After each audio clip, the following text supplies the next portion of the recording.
인생의 빛입니다. 주의 말씀은 내 삶을 변화시킵니다. 오늘도 주의 말씀에 마음의 문을 엽니다. 말씀하여 주옵소서. 듣고 깨닫고 말씀대로 살겠습니다. 아멘. 할렐루야. 구정 연휴가 시작되었습니다. 구정 연휴 가운데에도 하나님의 크고 놀라우신 은혜와 복과 사랑이 넘쳐나실 수 있기를 축복합니다. 여러분들 별명 있으신가요? 여러분들의 별명이라고 하는 것은 각각의 특성을 잘 표현해 주고 있는 다른 이름, 그래서 별명, 그렇게 얘기를 합니다. 여러분들은 어떤 별명을 가지고 계십니까? 또 어떤 별명을 가지기를 원하십니까? 별명, 그거는 그냥 누군가가 그저 붙여주지는 않습니다. 얻어지는 것이 아니라는 것이요. 우리에게 어떤 별명 있다면 누군가가 오랜 시간 동안 지켜보고 또 그렇게 생각하고 살아가고 실천하는 그 결과, 이 사람은 이런 사람이구나. 그래서 붙여주는 것이 별명입니다. 어떤 사람은 뺀질이 그런 별명이 있어요. 늘 하는 게 뺀질뺀질하니까 1년 2년 겪어보고 그렇게 붙이는 게 아닙니다. 오늘 이 본문에서 제자들이 얻게 된 특별한 별명, 거기에 대해서 말씀하고 그렇게 시작하고 있습니다. 예수 믿는 사람들이 안디옥에서 특별한 별명을 얻었습니다. 그 별명이 오늘날까지, 이 시간까지 예수 믿는 사람들에게 붙여지는, 또 불려지는 그 별명입니다. 오늘 제자들 그리고 예수 믿는 사람들을 향해서 붙여준 별명이 뭐냐? 오늘 본문에 보면 그리스도인, 그렇게 되어 있습니다. 우리는 그리스도인, 또 다르게 성도라고 말합니다. 또 우리가 교회라고 말합니다. 각 개개인이 나는 내 안에 성령이 임재하고 하나님 함께 하시는 내가 교회다라고 말합니다. 그렇다면 우리가 교회로서, 성도로서, 그리스도인으로서 그 별명에 맞게 살아가고 있는가 점검해 볼 필요가 있는 것 같습니다. 특별히 오늘 본문 19절, 20절, 21절의 말씀은 박해로, 고난으로 흩어져 있는 사람들이 행한 그 일들이 기록되어져 있습니다. 오늘 특별히 19절에서는 어떻게 시작하느냐? 흩어진 사람들의 그 경로, 그 행적을 기록해 놓았습니다. 지난주일, 지지난주일 말씀드린 것처럼 예루살렘에 예수 믿는 것 때문에 닥친 그 박해로 인해서 그리스도인들, 성도들이 각 지역으로 흩어졌습니다. 흩어졌는데 이 사람들이 흩어져서 어디로 갔고 또 흩어져 가면서 어떤 일을 했는지 말씀하고 있습니다. 그 사람들이 흩어진 곳이 오늘 본문 19절에서 그 지명 이름까지 기록해 놓았습니다. 베니게와 구브로와 안디옥까지. 처음에는 유대 지역과 사마리아까지 흩어졌습니다. 그런데 이 사람들이 흩어져서 이 유대와 사마리아까지만 간 것이 아니라 어디까지 갔느냐? 베니게, 구브로, 안디옥까지 갔다. 왜 이 사람들이 사마리아까지 가지 않고 왜 거기 이 베니게, 구브로, 안디옥까지 흩어졌을까? 이 안디옥까지의 거리가 지도상으로 보면 이 예루살렘에서 거리가 한 500km 정도 떨어진 곳입니다. 요즘은 교통이 발달을 해서 500km 그래 봐도 한 6, 7시간 걸릴 거예요. 그 옛날 구약시대 때 500km를 간다고 그것도 도망 다니면서 대놓고 말을 타고 갈 수 있어요. 숨어서 500km를 가면서 막 거리를 갔는데 이 사람들이 그냥 가는 게 아니라 뭘 하면서 가요? 복음을 전하면서 가더라. 도망가면서 복음을 전한다는 거, 그거 상식적으로 우리가 생각해 봐도 있을 수 없는 일을 이 그리스도인들이 했다는 겁니다. 이 사람들이 왜 흩어져서 안디옥까지 도망쳐서 그 먼 길을 가고 있느냐? 예수 믿는 그 이유 때문에. 예수 믿는 사람들이 박해받고 또 세상 사람들이, 유대인들이 이 예수 믿는 사람들을 잡아 죽이려고 하니까 그 자리를 피해서 살기 위해서 도망을 치고 있잖아요. 그런데 살기 위해서 도망가는데 복음을 전하고 싶은 마음이 있을까요? 당장 나의 생명이 어떻게 될지도 모르는데 예수 믿는 것 때문에 도망가는 신세가 되었는데 우리 같으면 예수 믿으라, 복음 전하고 싶은 마음이 있겠는가?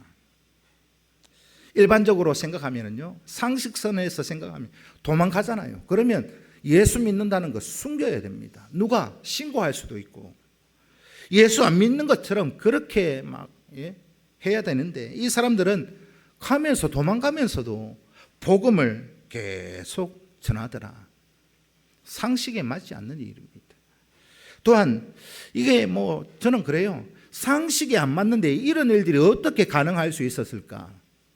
그거는 성령이 하신 일이다. 성령의 은혜인 줄로 저는 믿습니다. 성령이 역사하셔서 예수 믿는 것 때문에 막 이리저리 다니면서도 복음을 전하는 거, 성령의 역사가 아니고서는 이게 있을 수 없는 일입니다. 교회 안에서요, 꼭 우리 이 예수 믿는 사람들을 보면 꼭 기적, 이적, 그런 걸 얘기하시는 걸 보면 꼭 어떤 무슨 병 고침을 받고 중병에 걸렸다가 나음을 받고 그래야 무슨 기적이 일어났다 생각하시는데 상식적으로 있을 수 없는 일을 도저히 할 수 없는 그 일을 기쁨으로 한다. 그게 기적이 아니고 무엇이겠습니까? 성령이 복음의 박해를 피해서 도망 다니는 이들에게 이런 은혜와 성령의 기적을 베풀어 주신 줄로 믿습니다. 이런 기적의 역사가 오늘 저와 여러분들 삶의 모든 시간들 가운데 성령의 기적이 넘쳐나실 수 있기를 축복합니다. 흩어진 사람들이 복음을 전하는 대상은 정해져 있었어요. 이런 어찌 보면 유대인들에게만 딱 한정시켜서 복음을 전했다, 그렇게 기록하고 있었어요. 그때 당시 이 예루살렘 그 모든 주변의 국가들이 로마 지중해 연안을 통치하고 있었고 이 예루살렘 유대는 로마 식민지였습니다. 그러니까 이 유대인들이 각지에 흩어져서 지중해 연안 흩어져 그렇게 살았어요. 이런 사람들을 우리가 보통 말할 때 디아스포라 그렇게 말합니다. 복음을 피해서 각지에 흩어져서 있는 사람들. 우리나라의 그런 역사로 이렇게 비교를 해본다면 일제시대에 일본의 식민지 지배하에 있으니까 우리 조선 사람들이 만주로 연해주로 중국 땅으로 가서 막 피해서 있고 거기서 독립운동도 하고 했던 그런 환경이었다라는 것입니다.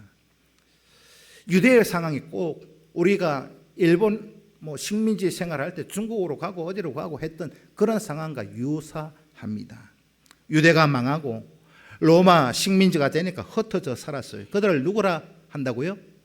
디아스포라. 도망가면서 이 사람들이 그 지역에 가는 곳마다 유대인들 모이는 그 회당에 가서 복음을 전하고 유대인을 만나서 복음을 전하고 유대인들에게만 복음을 전했다 기록하고 있습니다. 어찌 보면 다르게 표현하면 복음이 여전히 민족주의의 담을 넘지 못하고 있다라는 것입니다. 이들이 공간적인 그새서는 이 유대를 떠나서 사마리아를 지나서 이방 땅까지 왔지만 여전히 복음, 이것은 유대인들에게 증거되는, 그들에게만 증거되는 그런 모습을 기록해 놓았습니다. 그런데 그런 시기에 예루살렘에서요, 오늘날로 말하면 청문회가 열렸습니다. 중요한 회의가 열렸는데 사도행전 11장 18절 내용이 그 내용입니다. 오늘 본문 이 19절부터 읽었습니다마는 안디옥에서 지금 도망가면서 복음을 전하는 사람들, 예루살렘에서 어떤 일들이 벌어지고 있는지를 몰라요. 어떤 상황인지 모르고 있어요. 도망가면서 복음을 전하는데 그 당시 이들 예루살렘에는 어떤 일이 있었느냐? 베드로를 청문회에다 세워놓고요, 청문회를 하고 있습니다. 간단히 말씀을 드리면 18절의 내용이 뭐냐? 베드로가요, 이방인 고넬료의 집에 방문한 그 일 때문에 청문회가 열린 거예요. 예루살렘에서 이 베드로를 불러서 청문회를 세워서 청문회 하는 이유가 뭡니까? 베드로, 너가 잘못했다는 거예요. 왜 이방인 집, 고넬료의 집에 가서 복음을 전했느냐? 왜 이방인과 함께 교제하고 식탁 교제를 했느냐? 이방인의 집에 가서 왜 그렇게 했느냐? 베드로를 불러서 잘못한 거다. 그래서 이 베드로를 청문회 그냥 하는 게 아니잖아요. 이 청문회 결과에 따라서 베드로가 죽을 수도 있고 벌을 받을 수도 있는 그런 상황이었습니다. 그 청문회의 결과가 11장 18절이에요. 18절 말씀을 읽습니다. 시작. 그들이 이 말을 듣고 잠잠하여 하나님께 영광을 돌려 이르되 그러면 하나님께서 이방인에게도 생명을 얻는 회개를 주셨도다 하니라. 아멘. 19절 이전에는요, 청문회 해요. 이방인에게 복음 전했다니까 베드로를 불러가지고 청문회하고 벌을 주려고, 요거 어떻게 빠져나가지 못하게 요거 어떻게 만들어 볼까 했는데 결국은 18절의 내용이 뭐냐? 유대인들이 어떤 결론을 내렸습니까? 야, 이거 하나님이 하신 일이네. 결론이 그거예요. 벌을 주려고 청문회를 열었는데 결론은요, 이 모든 일 하나님이 하신 거다. 그러면 하나님께서 이방인들에게도 회개하고 믿음으로 구원받는 은혜를 주셨다. 그렇게 해서 하나님께 영광을 돌렸다. 예루살렘 교회가 그전에는요, 이 청문회 18절 이전에는 이방인에게는 복음을 전하지 못했어요. 예루살렘 교회에 오늘 이 베드로를 통한 이 총회, 이 청문회를 통해서 공식적으로 이방인에게 말씀을, 복음을 전할 수 있는 그런 총회가 열렸다. 이것 때문에 이제 복음이 이방에게로 가는 거예요. 베드로를 불러서 벌 주려고 했던 그 청문회, 그 결론이 오늘 본문에서 안디옥에 일어날 사건과 어떻게 연결되어져 가고 있는가, 그걸 여러분들이 주의 깊게 들으셔야 합니다. 이어서 흩어진 사람들이 안디옥에서 행한 일을 말씀하고 있습니다.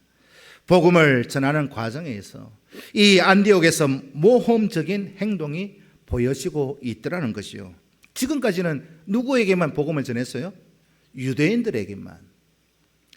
그런데 이제 이 안디옥을 넘어서 유대인의 벽을 넘어서 이방인에게까지 복음을 증거하는 사건이 기록되어 있는데 오늘 본문에 보면 누가 이름이 거명되고 있지 않습니다.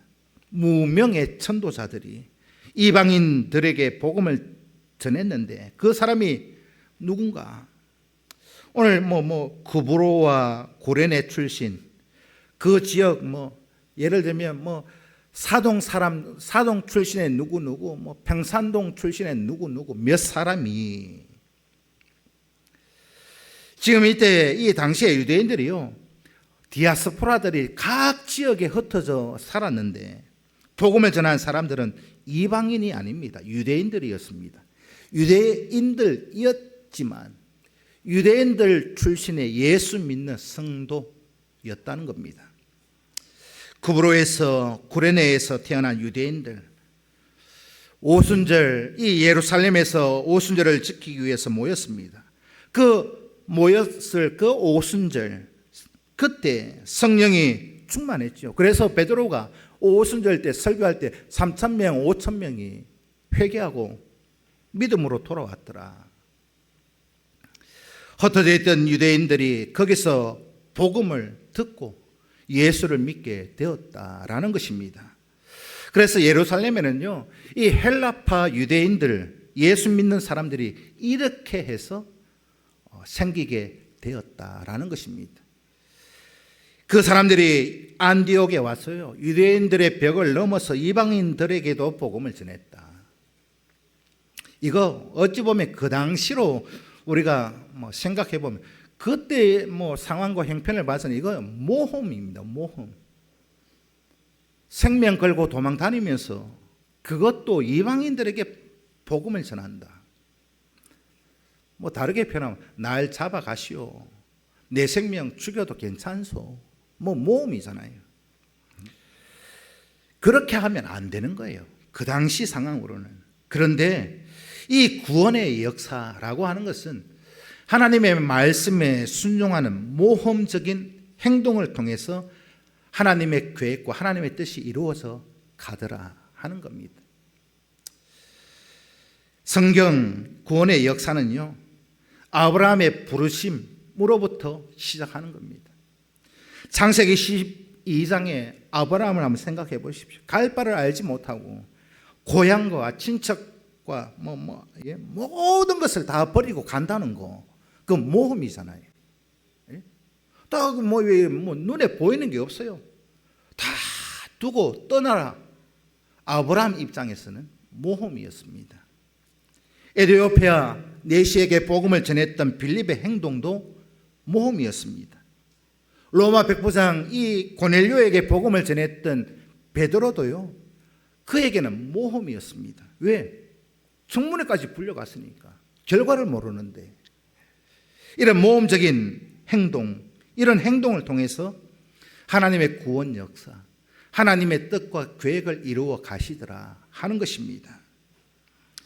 교회에서도 그리스도인들, 성도들도요, 이런 창조적인 모험이 항상 필요합니다. 아유, 그래요.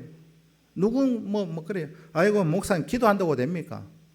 하지도 않으면서 모험을 하기 싫어합니다.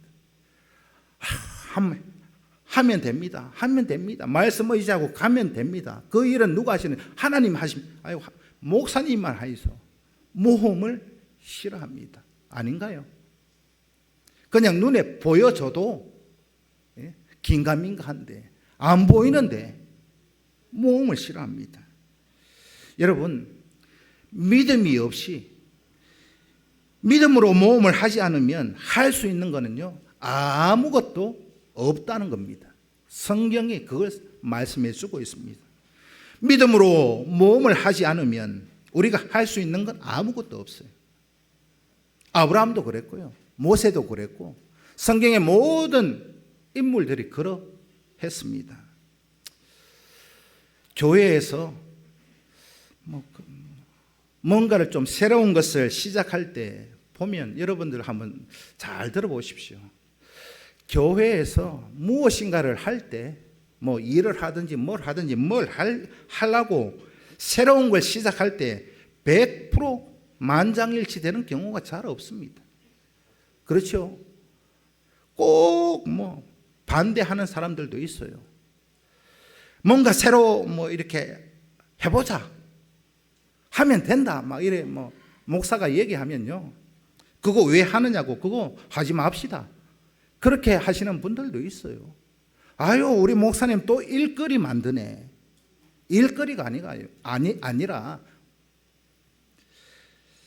반대하는데 제가 곰곰이 생각해 보니까요, 새로운 것을 시작할 때 반대하는 이유는 여러 가지 많이지만 크게는 두 가지입니다. 크게는 두 가지.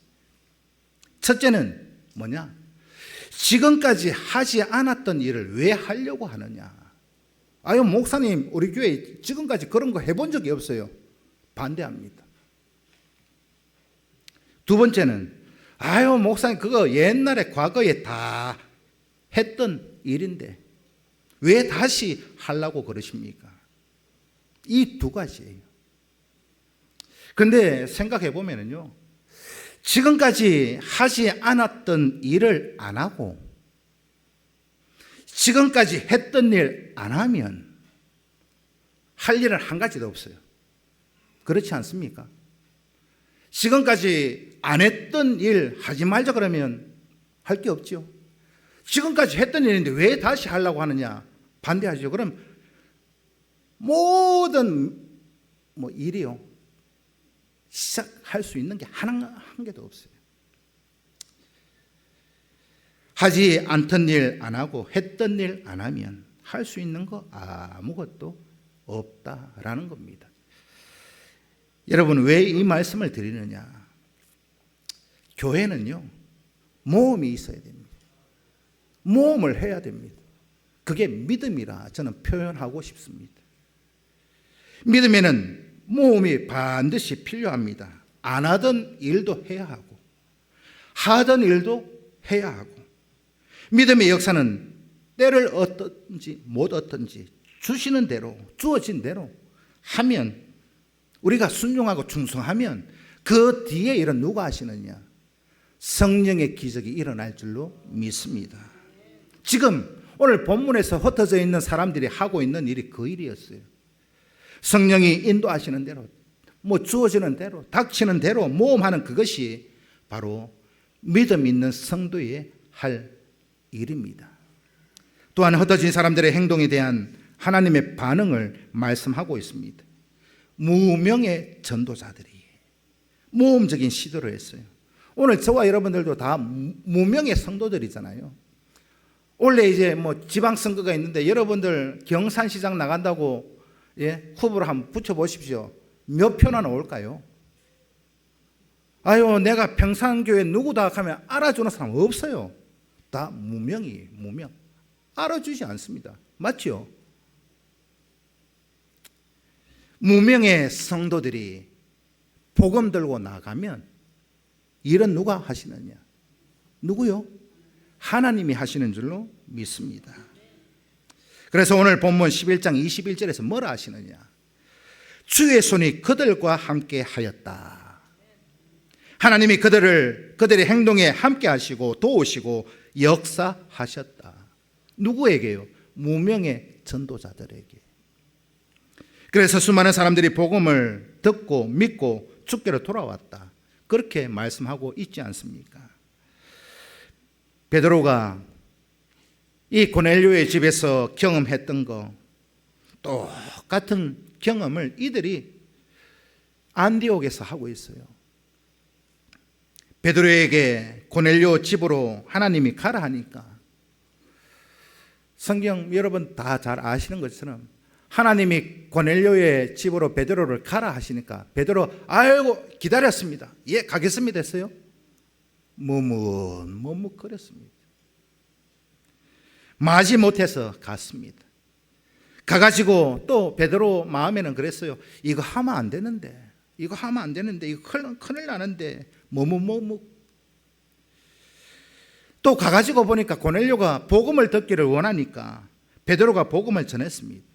이 복음을 전하니까 설교가 끝나기도 전에 거기에 하나님께서 역사하시고 개입하셔서 성령이 임하고 그 가정이 세례받는 그 사건이 일어났지 않습니까?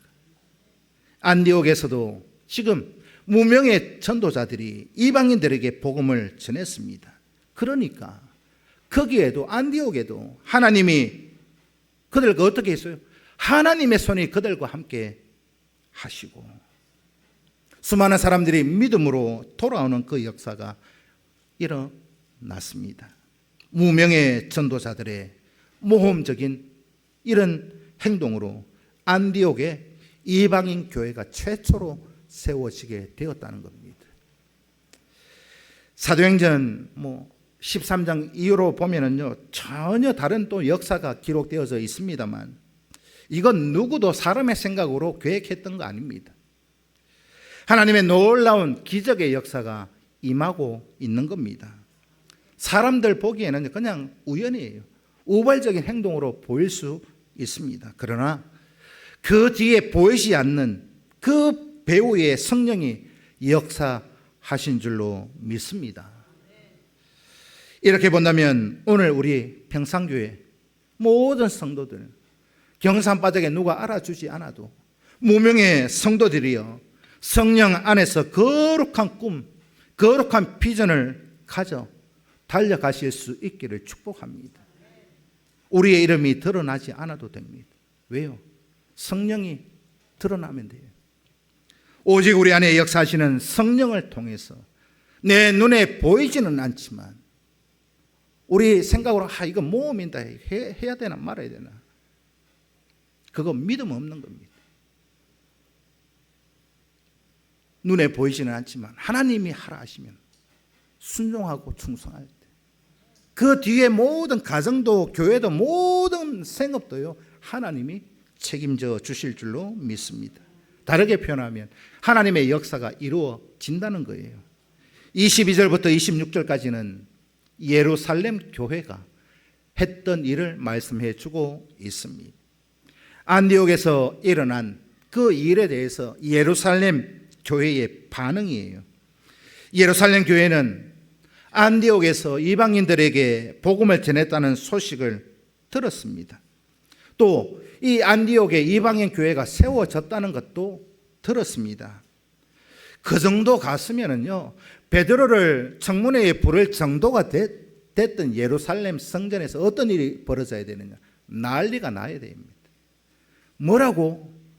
야, 안디옥에 이방인들이 모이는 교회가 세워졌다고. 어떻게 무할례자들이 예수를 믿는다고, 그것도 교회를 지었다고, 다 잡아들여라, 불러들여라. 그래 해야 하는 게 정상이잖아요. 근데요, 예루살렘 교회에서는요, 누구도 놀라지도 않았어요. 오히려 뭘 했냐? 안디옥에 최초의 이방인 교회에 세워졌다는 그 소식을 듣고 잡아들여라 이게 아니라 그 교회를 어떻게 도울까? 목회자를 파송하려고 또 회의를 합니다. 바나바를 안디옥 교회 목회자로 파송했습니다. 예루살렘 교회가 어떻게 이 이방인 교회에, 안디옥 교회에 이런 일을 할 수 있었는가? 다르게 표현하면 하나님께서 미리 예루살렘 교회에 손을 써 놓았다는 거예요. 다 하나님이 계획 안에 다 판을 짜 놓으셨더라. 조금 전에 말씀 읽었습니다만 사도행전 11장 18절을 다시 한번 읽습니다. 시작. 그들이 이 말을 듣고 잠잠하여 하나님께 영광을 돌려 이르되 그러면 하나님께서 이방인에게도 생명 얻는 회개를 주셨도다 하니라. 하나님이 손을 써놨어요. 이방인 교회를 도우라. 베드로의 청문회 이 총회를 벌 주려고 이래 했는데, 다르게 표현하면 벌 주려고 모였는데 이방인 교회를 돕는 총회가 되었더라. 생명 얻는 회개를 주셨다. 공식적으로 결의를 하고 인정해 주었습니다. 그런데 안디옥에서요, 이런 상황 가운데 안디옥에서 또 하나의 이런 소문이 들려왔어요. 교회가 세워졌다 하니까 그거 당연히 받아들일 수밖에 없는 거잖아요. 오늘 우리 모두도 마찬가지입니다. 눈에 보이지는 않지만 순종만 해 보십시오. 교회가 할 일은요, 순종 그리고 충성만 하면 그 모든 배후에 하나님께서 역사해 주실 줄로 믿습니다. 그 다음에 예루살렘 교회가 파송한 바나바, 그에 대해서 말씀해 주었습니다. 예루살렘 교회는 이방인 교회를 가르칠 목회자로 바나바를 파송했는데 사도행전 11장 24절 말씀을 읽습니다. 시작. 바나바는 착한 사람이요 성령과 믿음이 충만한 사람이라 이에 큰 무리가 죽게 더하여 지더라. 아멘. 예루살렘 교회 파송을 받은 이 바나바 어떤 사람인가를 말씀해 줍니다. 바나바는 착한 사람이요 성령과 믿음이 충만한 사람이라. 여기에서 우리 착한 사람이라고 하는 거는요, 우리가 생각하는 그 이상의 것을 말합니다. 그 성품이 참 우리가 말할 때 저 사람 착하다 버릇이도 산 그게 아니라 그걸 뛰어넘어 뭐라고 말씀하고 있어요? 착한 사람은 하나님 말씀에 순종하고 온유하고 온화한 사람, 그리고 성령과 믿음과 은사가 충만한 사람이라고 말씀하고 있습니다. 이게 착한 사람입니다. 평산교회 모든 성도들이요, 그리스도인들이요, 착한 사람 되실 수 있기를 축복합니다. 사도행전 4장 36절 37절 말씀을 읽습니다. 시작. 구브로에서 난 레이족 사람이 있으니 이 사람 이름은 요셉이라. 사도들이 일컬어 바라바라 하니 그가 밭이 있음에 팔아 그 값을 가지고 사도들의 발 앞에 두니라. 아멘.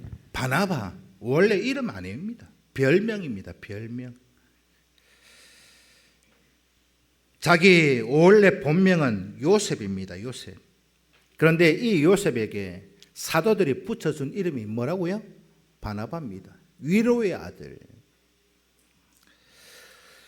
바나바는 구브로에서 태어난 레위 지파에 속한 헬라파 유대인이었습니다.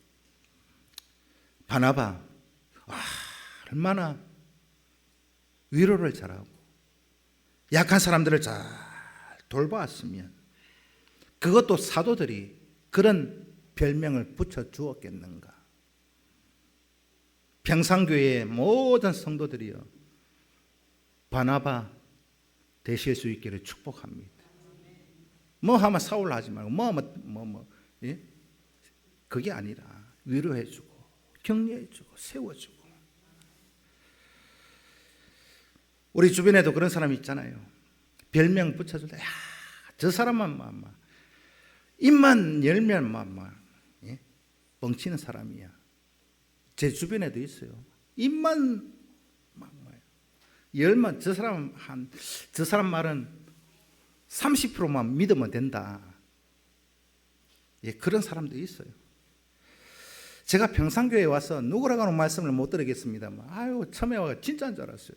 목사님 이렇고 저렇고 하는데, 그러세요. 알고 보니 아니에요. 그런 분도 계시고, 예. 여러분, 주변 성도들에게 정말 여러분들 믿음 있는 사람이다. 성령의 사람이다. 우리 교회에 없어서는 안 될 사람이다. 그런 별명이 꼭 붙여지실 수 있기를 축복합니다. 그렇지 못하다. 얼마나 사람 앞에서도 하나님 앞에서도 정말 슬픈 일이잖아요. 저 사람은 이선한 만한 사람이다. 저 와왔노. 그런 사람 되면 안 되잖아요.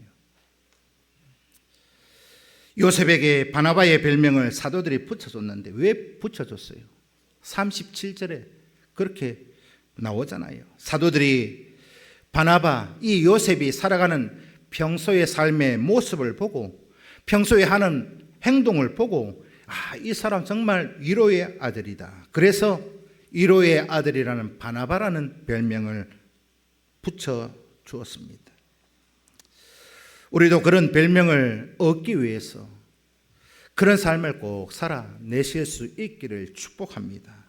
있으나 마나한 사람이 아니라 저 사람 없으면 안 된다. 그런 성도 꼭 되실 수 있어야 합니다. 이런 면에서 생각해 본다면 바나바, 그것도 안디옥에 최초로 세워진 이방인 교회에 적합한 그런 목회자였습니다. 참 보면 오늘 본문을 보면 꼭 필요한 자리에 하나님이 필요한 사람을 보내시더라. 이방인들을 잘 위로하고 이방인들을 잘 격려하고 세우기 위해서는 위로의 아들이 필요한 거예요. 거기에다가 바나바는 어떤 사람이었습니까? 착한 사람이고 성령과 믿음이 충만한 사람이었습니다. 오늘 우리도 그런 성도, 그런 교회가 정말로 교회다운 삶의 모습을 나타낼 수 있는 우리 모든 성도 되실 수 있기를 축복합니다. 그래야 교회는 부흥합니다. 오늘날은 초신자들, 이방 사람들, 세상 사람들이 교회에 처음 와서 전도지 한 장 받고 오는 경우는 참 드뭅니다. 수평 이동도 있고 또 주변에 어느 교회가 은혜스럽다 하면 그 소문 듣고 오는 경우도 있고, 초신자들에게 참 우리가 전도할 때요, 예를 들어서 그런 거예요. 초신자가 난생 처음으로 교회라는 곳은 처음 발걸음하는 곳이 우리 평상교회라고 한번 가정해 보세요. 예? 교회에 대해서 전혀 모르잖아요. 제가 예전에 있었던 교회에서 정말로 이 전도를 해가지고 이 전도지 하나 받고 왔어요. 부부가 노방 전도하는데 전도팀들 나가서 전도지 주고 이래. 교회 와서요, 저를 보고 인사하고 다른 분들한테 인사하는데 어떻게 인사하는지 알아요? 아유, 목사님. 이래 합장해요. 아유, 목사님. 아유, 목사님. 그분이 교회에 와서, 그때 제 부목사 때인데, 주지 목사 어디 있어요? 그래요. 주지 목사 어디 있어요? 교회에 대해서 모르니까. 예? 그런다고 성도들, 아이고, 교회 그것도 모르, 아이고, 담임 목사 보고 주지 목사가 뭐냐고 면박 주고 해보이소. 예? 그건 아니잖아요. 오늘 저와 여러분, 우리 모든 평상교회 성도가 오늘 본문에 바나바들이 다 되실 수 있기를 축복합니다. 좀 부족해도 세워가고, 모르면 가르쳐주고 격려해주고, 그래야 교회는 부흥됩니다. 아멘 좀 해보겠어요. 마지막으로 안디옥에 일어난 부흥에 대해서 말씀하고 있습니다.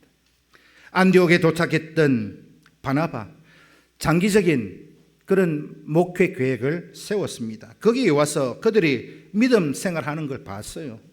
이방인들에게 복음을 가르치기 위해서 자기 혼자 할 수 없다. 동력자가 필요하다.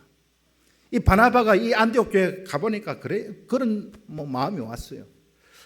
나 혼자서는 이게 할 수 없는데 동력자를 한 명 세워야 되는데, 그 동력자가 누구예요?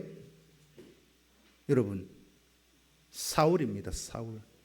다소까지 찾아가서 사울을 청병회가 오는 거예요. 안디옥 교회에. 그때 이 바나바가 사울이 바울로 변화된 것을 알고 찾아가서 청병해서 함께 동역하게 되는 거예요.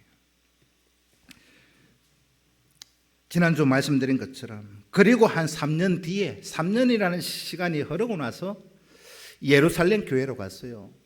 예루살렘 교회로 가니까 예루살렘 교회에 있는 사도들이요, 바울을 보고 막 난리 났어요. 왜? 사울이 바울 된 걸 아직 100% 못 믿는 거예요. 사도들이 다 겁이 나니까 바울이 됐는데도 멀리 하니까, 그때 이 사도들에게 가서 이제 옛날의 사울이 아니다.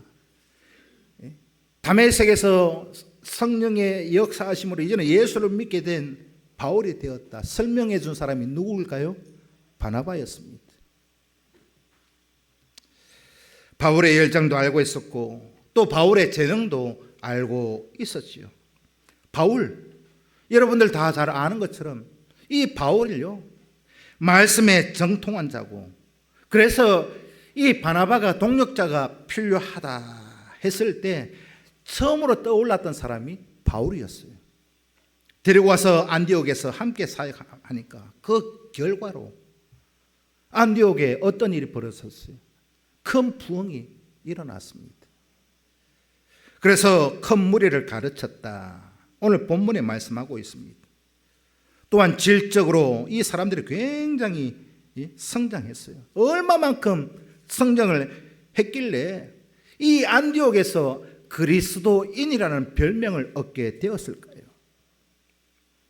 이방인들이 붙여줄 정도라고 한다면 세상 사람들이 야, 저 사람은 정말로 그리스도인이야 별명을 붙여줄 정도면 얼마나 신앙생활을 바르게 믿음생활을 잘했는가 하는 겁니다. 이방 사람들이 이 안디옥 교회의 성도들을 향해서 그리스도인이라 별명을 붙여줄 정도였으면 그들은요 이미 교회 되게 완전한 교회의 모습을 이루었다는 겁니다. 야, 세상 사람이 볼 때 야, 저 사람들 정말로 예수쟁이야. 예수쟁이.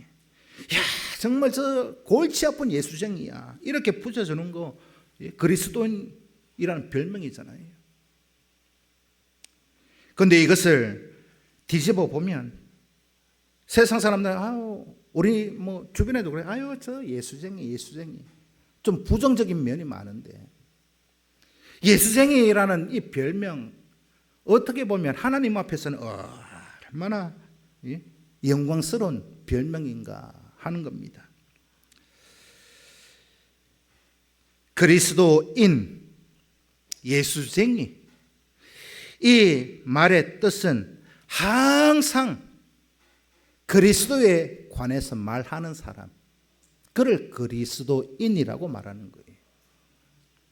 항상 말만 입만 열면 뻥치는 거짓말쟁이가 아니라 저 사람은 말만 하면 그리스도를 전한다. 예수 얘기한다.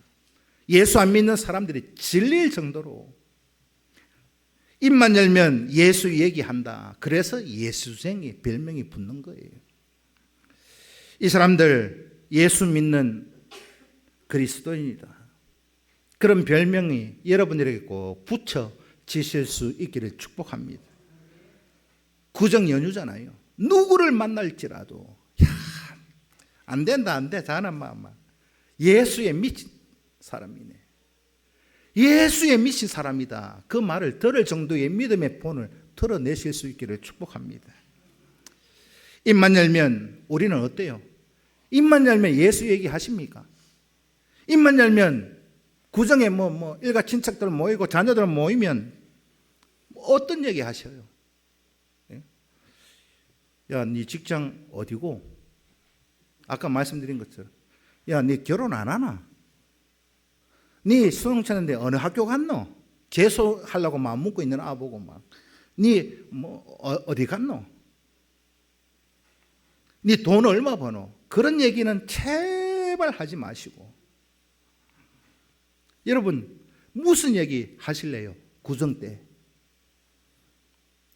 아까 제가 답을 드렸는데 찬양할 때 뭘요? 예수 잘 믿어라. 아멘 좀 해보이소. 그 말 꼭 가르치실 수 있기를 축복합니다. 야, 저 사람은 예수님 하면 끄뻑끄뻑 죽는다. 그 말 들을 정도로 예수를 전하실 수 있기를 축복합니다. 야, 저 사람은 예수님이 말씀하신 거는 막 끄뻑끄뻑 죽는 게 넘어서서 무슨 말이든 순종하는 사람이다. 그 별명 얻으실 수 있기를 축복합니다. 자녀들에게 손자, 손녀 누구에게라도 아멘이십니까? 세상 따라가지 아니하고 예수만 따라 살아가실 수 있는 삶의 모습을 구정 연휴를 통해서 보이실 수 있기를 축복합니다. 이게 그리스도인입니다. 그리스도에 속한 사람들, 교회가 여러분들 각 지역에 다 흩어져서 누구를 만나 여러분들이 교회예요. 교회가 교회된 삶의 모습을 드러낼 때 나에게는 그리스도인, 예수쟁이라는 별명이 붙게 되는 겁니다. 여기서 우리가 또 한 가지 생각해 볼 일이 있습니다. 나는 그리스도인의 삶의 별명 합당하게 살아왔는가? 또 앞으로 살아갈 것인가? 오늘 이 시간 여러분들이 딱 다짐하고 결단하고 구정 연휴를 보내실 수 있기를 축복합니다. 이렇게 해야 하나님 앞에 기쁨이 되고, 예수를 안 믿는 일가 친척들에게 정말 예수 믿으려면 저래 믿어야 된다 소리가 나와야 됩니다. 아이고 집안 사람들 한 잔 물어 봐도 못 보고 아이고 이거 교회 아닌데 한 잔 물어 봐도 못 보고 야 오늘 오늘 연휴 오랜만에 고소도 한번 칠까 첩보고 말씀대로 순종하면 고 해야 되는데 아니잖아요.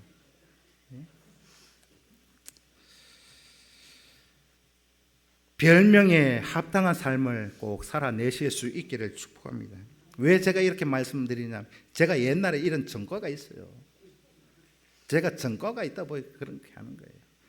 옛날에 제가 모태신앙입니다만은 대학 다닐 때 신학 가기 전에 아이고 친구들 한 잔 먹으러 가 못 가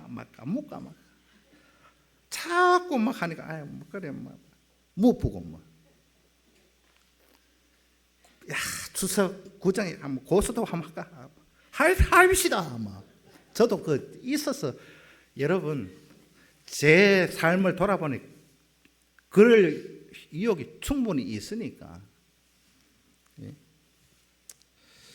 그리스도인으로 살아가는, 예수쟁이로 살아가는, 교회가 교회답게 행할 수 있는 삶을 살아야 부흥은 일어납니다.